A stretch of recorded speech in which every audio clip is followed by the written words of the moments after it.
Nicolas Pepe.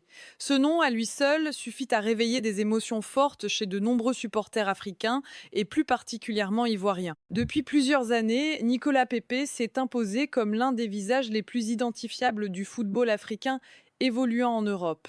Un joueur spectaculaire, un joueur décisif par moments, un joueur dont le parcours a souvent été scruté, commenté, parfois critiqué, mais rarement ignoré.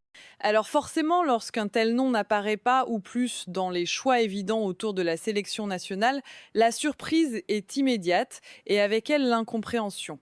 Très vite, les réactions s'enchaînent sur les réseaux sociaux, dans les discussions entre supporters, dans les émissions sportives, dans les débats informels, mais passionnés. Pour beaucoup, l'absence ou la mise à l'écart de Nicolas Pepe pose une question simple, presque instinctive. Comment une sélection africaine ambitieuse peut-elle se passer d'un joueur de ce calibre?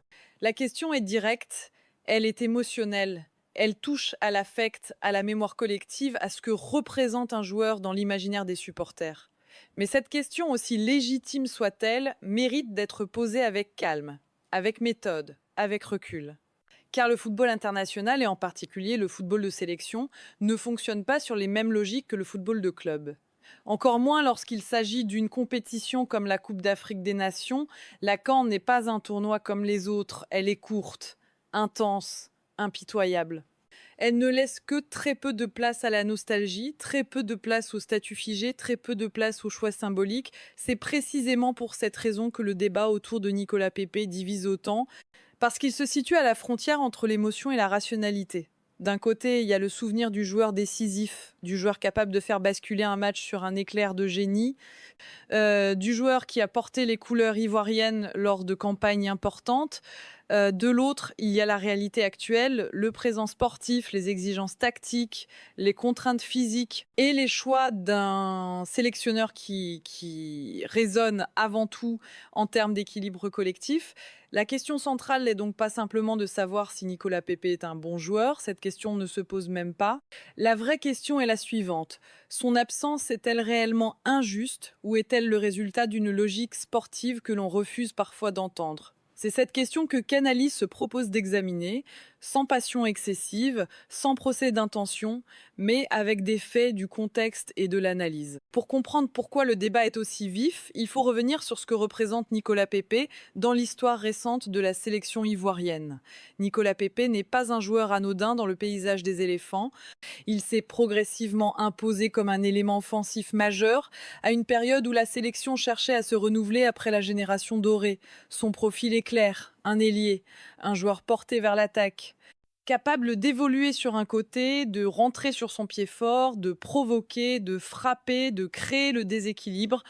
Dans un football africain souvent marqué par l'impact physique et les transitions rapides, ce type de profil est précieux. Il apporte une dimension différente, une capacité à casser des blocs, une menace constante pour les défenses adverses. Pendant plusieurs années, Nicolas Pepe a incarné cette promesse, celle d'un joueur capable d'apporter une touche de créativité dans les moments clés. Celle d'un joueur capable de faire la différence là où les espaces sont rares. Son statut s'est aussi construit à travers son parcours en club, son explosion dans un championnat européen compétitif, son transfert vers un club de premier plan, son exposition médiatique. Tout cela a contribué à forger une image, celle d'un joueur installé, d'un joueur de référence, d'un joueur que l'on attend presque naturellement dans les grandes compétitions internationales, mais ce statut, aussi fort soit-il, repose sur un équilibre fragile. Car en sélection, le statut ne garantit rien sur la durée. Le football international ne récompense pas ce que vous avez été, il récompense ce que vous êtes au moment précis où le sélectionneur doit faire ses choix. Et c'est là que la confusion s'installe souvent. Les supporters raisonnent avec la mémoire, les sélectionneurs raisonnent avec le présent. Le rôle historique de Nicolas Pepe chez les éléphants ne peut pas être effacé. Il fait partie de cette génération qui a accompagné la transition. Il a répondu présent à plusieurs reprises. Il a apporté des solutions offensives dans des contextes parfois complexes. Mais la CAN n'est pas un hommage, c'est pas une cérémonie de reconnaissance, c'est une compétition de résultats. Les attentes liées à son profil sont donc élevées, peut être trop élevées. On attend de lui qu'il fasse la différence à chaque prise de balle, qu'il débloque des situations fermées, qu'il porte l'attaque ivoirienne sur ses épaules. Or, ce type d'attente peut devenir un poids, surtout lorsque la réalité sportive ne suit pas toujours. Il est donc essentiel, avant de juger une décision de sélection, de regarder froidement ce que le joueur apporte aujourd'hui. Pas hier, pas il y a 3 ou 4 saisons, mais maintenant, du joueur qui a porté les couleurs ivoiriennes lors de campagnes importantes. De l'autre, il y a la réalité actuelle, le présent sportif, les exigences tactiques, les contraintes physiques et les choix d'un sélectionneur qui résonne avant tout en termes d'équilibre collectif. La question centrale n'est donc pas simplement de savoir si Nicolas Pepe est un bon joueur, cette question ne se pose même pas. La vraie question est la suivante. Son absence est-elle réellement injuste ou est-elle le résultat d'une logique sportive que l'on refuse parfois d'entendre? C'est cette question que Canalys se propose d'examiner, sans passion excessive, sans procès d'intention, mais avec des faits du contexte et de l'analyse.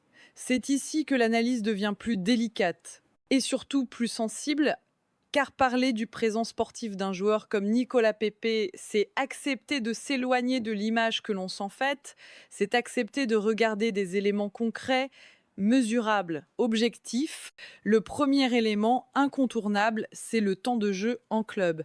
Le football moderne est exigeant, très exigeant. Le rythme des compétitions est intense. Les automatismes se construisent dans la répétition. La confiance se nourrit de la continuité. Un joueur qui joue régulièrement est un joueur qui arrive en sélection avec des repères. Un joueur qui enchaîne les matchs est un joueur prêt physiquement et mentalement. À l'inverse, un joueur dont le temps de jeu est irrégulier arrive avec des incertitudes, des manques de rythme, parfois des fragilités physiques, parfois une confiance en demi-teinte.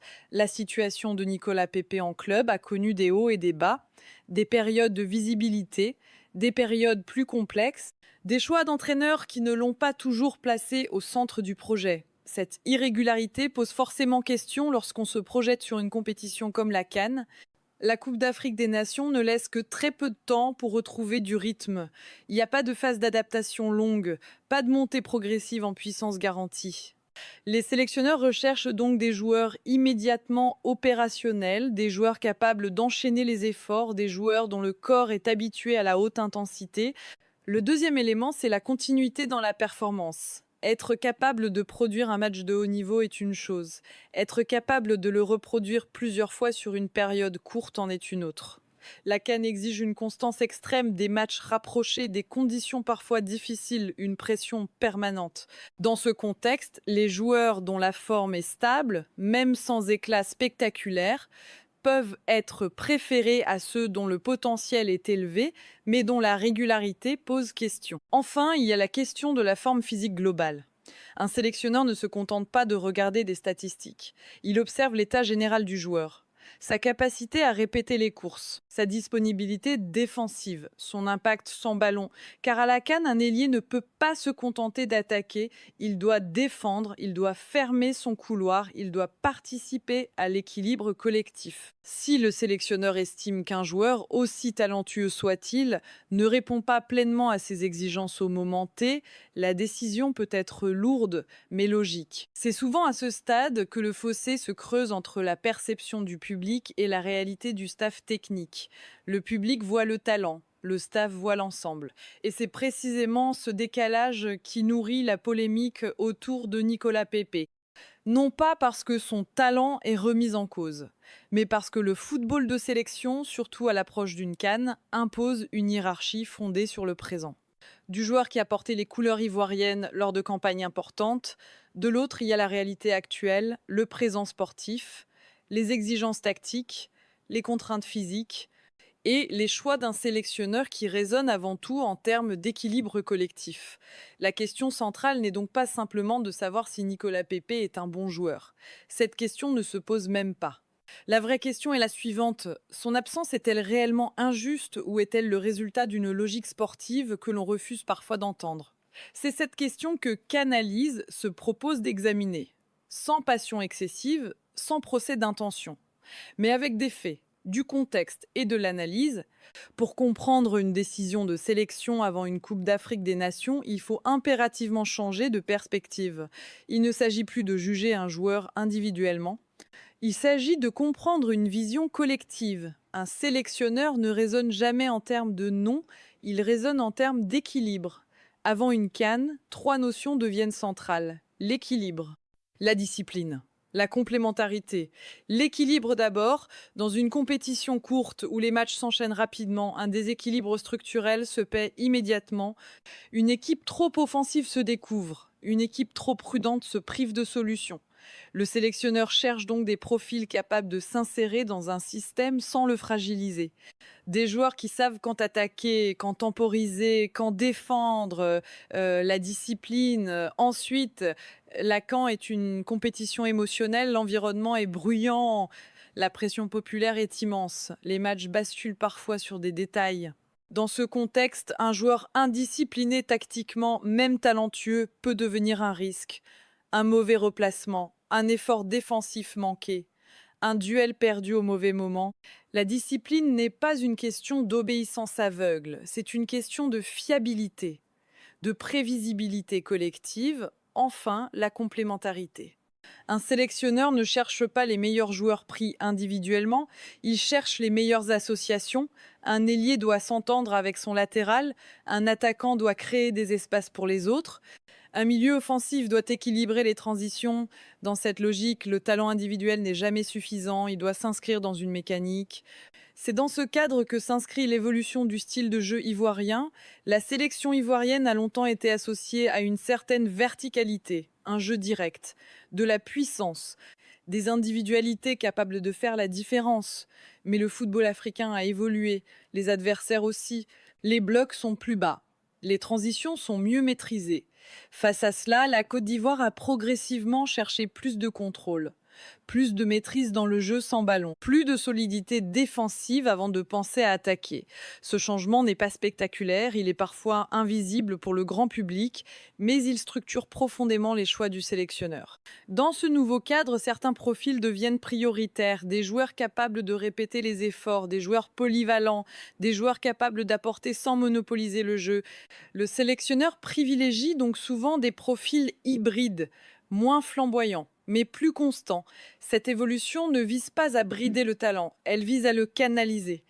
Et c'est précisément là que certaines décisions incomprises de l'extérieur prennent tout leur sens. Comparaison avec d'autres profils, comparer les profils est l'exercice le plus délicat mais aussi le plus révélateur. Car ce n'est qu'en mettant les joueurs en perspective que l'on comprend les choix opérés. Dans le contexte actuel, les profils privilégiés par de nombreux sélectionneurs africains partagent plusieurs caractéristiques.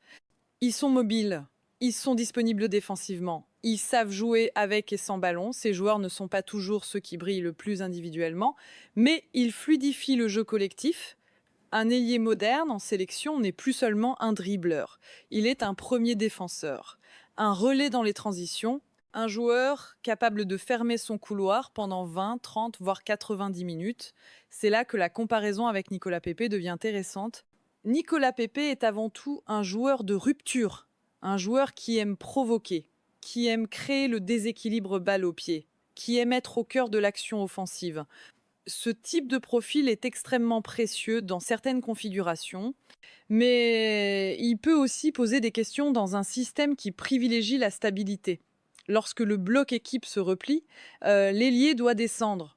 Lorsque le latéral monte, l'ailier doit couvrir. Lorsque le milieu est en difficulté, l'ailier doit proposer une solution courte. Si ces tâches ne sont pas effectuées avec régularité, l'équilibre collectif est menacé. À l'inverse, des profils moins spectaculaires peuvent offrir une sécurité constante. Ils courent plus, ils défendent plus, ils perdent moins de ballons dans des zones dangereuses. Le débat se situe donc ici. Apport collectif contre talent individuel. Faut-il privilégier un joueur capable de gestes décisifs mais parfois intermites, ou un joueur moins créatif mais plus fiable sur l'ensemble du match? À la CAN, cette question prend une dimension particulière. Les matchs sont souvent fermés, les espaces sont réduits, les défenses adverses sont regroupées. Dans ce contexte, le joueur créatif peut être étouffé, surtout s'il n'est pas parfaitement intégré au système.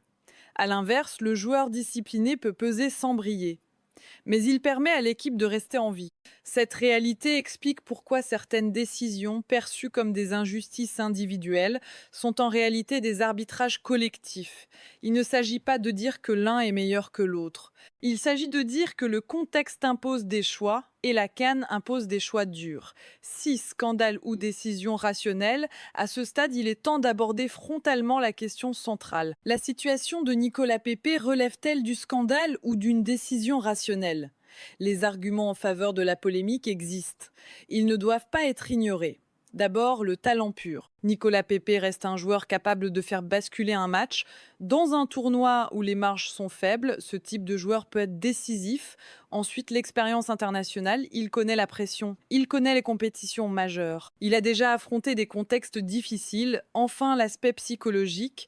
Écarter un joueur populaire peut créer des tensions, des incompréhensions, une fracture entre le staff et une partie du public. Ces arguments sont réels, ils méritent d'être entendus, mais il existe aussi des arguments solides contre la polémique. Le premier, c'est la logique du présent.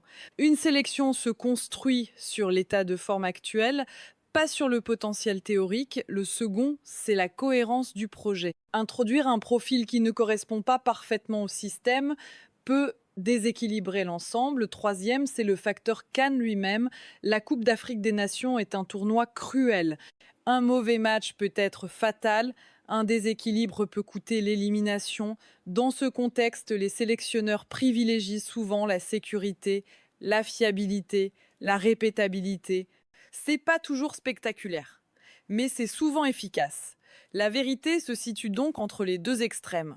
Ni scandale absolu, ni évidence totale. Il s'agit d'un choix difficile, imparfait, mais rationnel au regard des contraintes. 7. Conséquences possibles. Toute décision de ce type entraîne des conséquences. Sur le groupe, d'abord, un choix fort envoie un message.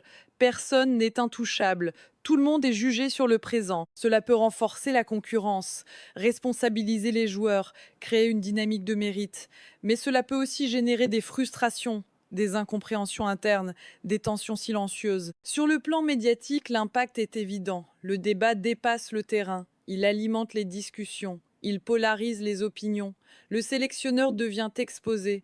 Ses choix sont scrutés. Chaque résultat est interprété à la lumière de cette décision. Quant à la possibilité d'un retour, elle ne peut jamais être exclue. Le football évolue vite, les formes changent, les contextes aussi.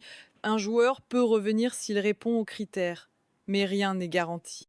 Ce débat dit surtout quelque chose de plus profond sur la sélection ivoirienne. Une volonté de rupture avec les statuts figés, une recherche de cohérence collective. Un choix assumé même s'il est impopulaire. 8. Conclusion ouverte. Au terme de cette analyse, une chose est certaine. La situation de Nicolas Pepe ne peut pas être résumée à un simple oui ou non. Elle reflète les tensions inhérentes au football de sélection entre talent et discipline, entre émotion et rationalité, entre passé et présent. La CAN ne pardonne pas l'impréparation. Elle ne récompense pas la nostalgie, elle impose des choix parfois douloureux. Faut-il regretter l'absence d'un joueur talentueux? Peut-être. Faut-il comprendre la logique d'un sélectionneur confronté à une compétition impitoyable? Certainement. La question reste ouverte, et c'est ce qui fait la richesse du débat. À votre avis, la non-sélection de Nicolas Pepe est-elle une erreur ou un choix assumé et logique dans le contexte de la CAN? Non pas parce que son talent est remis en cause, mais parce que le football de sélection, surtout à l'approche d'une CAN, impose une hiérarchie fondée sur le présent. Du joueur qui a porté les couleurs ivoiriennes lors de campagnes importantes. De l'autre, il y a la réalité actuelle. Le présent sportif, les exigences tactiques, les contraintes physiques et les choix d'un sélectionneur qui résonnent avant tout en termes d'équilibre collectif. La question centrale n'est donc pas simplement de savoir si Nicolas Pepe est un bon joueur. Cette question ne se pose même pas. La vraie question est la suivante. Son absence est-elle réellement injuste ou est-elle le résultat d'une logique sportive que l'on refuse parfois d'entendre? C'est cette question que Canalys se propose d'examiner. Sans passion excessive, sans procès d'intention, mais avec des faits, du contexte et de l'analyse.